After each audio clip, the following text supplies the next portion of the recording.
Friday night it was for UCLA's Carson Schwesinger. Logged his first 2 career interceptions in the Bruins win over Iowa. Was named Big Ten Defensive Player of the Week. He's a semifinalist for the Butkus Award, given to the nation's top linebacker, and the Burlsworth Trophy, given to the nation's best former walk-on. He is the Big Ten leader in tackles per game. And Carson Schwesinger joins us now for our big interview. Carson, pretty amazing accomplishments this year, particularly for a guy who had 27 tackles in his career coming into this season. What were your expectations for yourself entering this year? I think entering this year, I just knew whatever opportunity I got, I was going to make sure that when I was on the field, I was given 100%, and I think that's all I came into this year with. And been given some great opportunities and tried to make the most of them. Well, you certainly have done that, and the team has started to make the most of its opportunities, too, after getting off to a really slow start with a very difficult schedule. You guys have won 3 in a row. To what do you attribute the turnaround in your season? I think it really can just be attributed to the team and the coaching staff. And like you said, maybe a difficult start there, but there were pieces that we all saw and we believed in, and we knew that if we put all the pieces together, we could start doing what we thought we were going to be able to do. And so really just staying together and still having that belief in ourselves, I think, has gotten us to where we're at. What was the message from the coaches when you were 1-5? The message, I mean, you hear it's been the same every week. It's just we got to clean up small things, and even with the wins, there's still things to clean up. So just making sure we come out of those, learn from the games, and come out better than the week before. I mentioned off the top you're a walk-on. You have really a great story. You're from Southern California, not all that far from UCLA. You started playing football, I understand, at age 5, when the age requirement to get into the league you were playing in with your brother, who's older than you, was 6. Your dad forged some of the facts a little bit. Is there a statute of limitations there? Are you afraid the authorities are going to catch up with you? I don't think they probably have too many issues with fudging some of that for some flag football. But yeah, that was definitely some fun to be able to play with my brother. What do you remember about those early days of playing football and what you liked about it?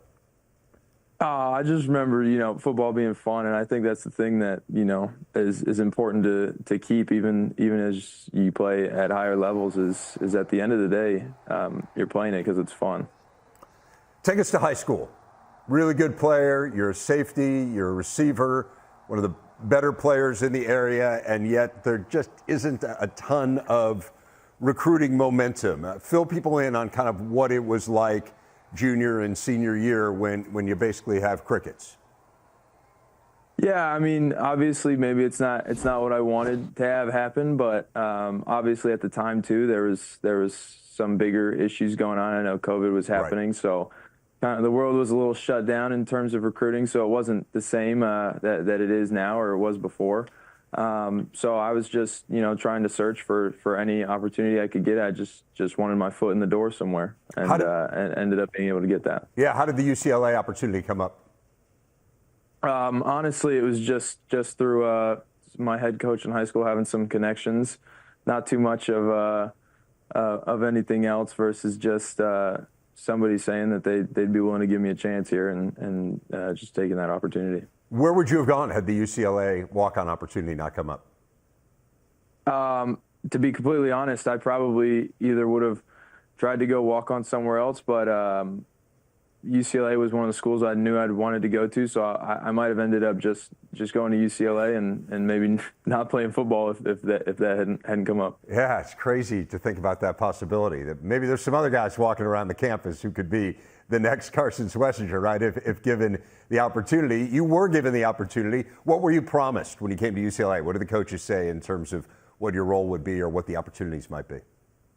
I think there wasn't much, just kind of that I'd be on the team and there'd be opportunities. I think that is all I came into it hoping, was just at some point being given a chance. And since I've been here, always felt like part of the team, which is something that's been great about this program.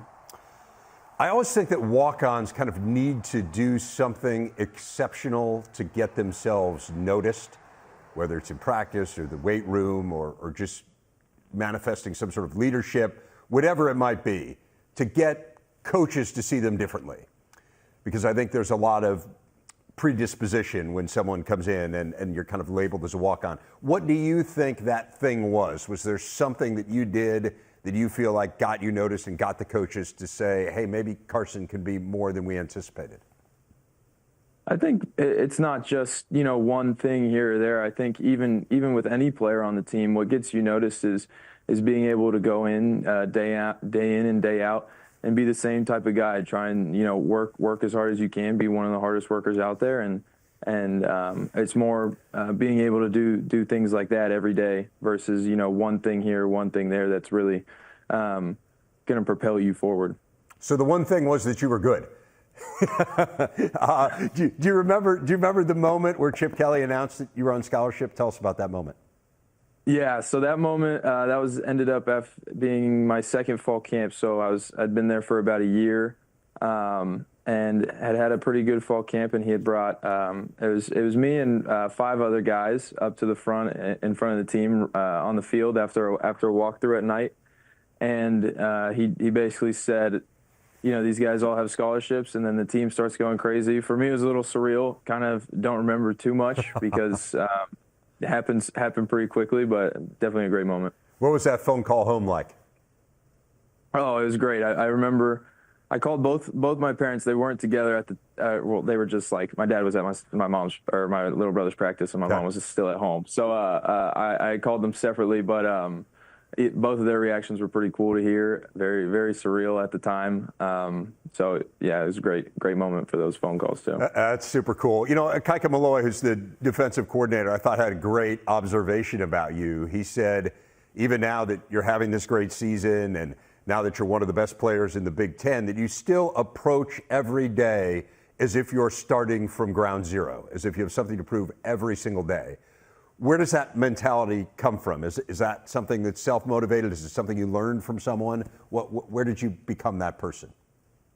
I think that's something that I've always had with me. I think it comes from just how I was raised with my parents. My dad always instilled in me that the one thing you're going to be able to control is how hard you work and how hard you play, and just kind of taking that throughout life. In any aspect of life is being able to work hard is what's going to end up making you successful.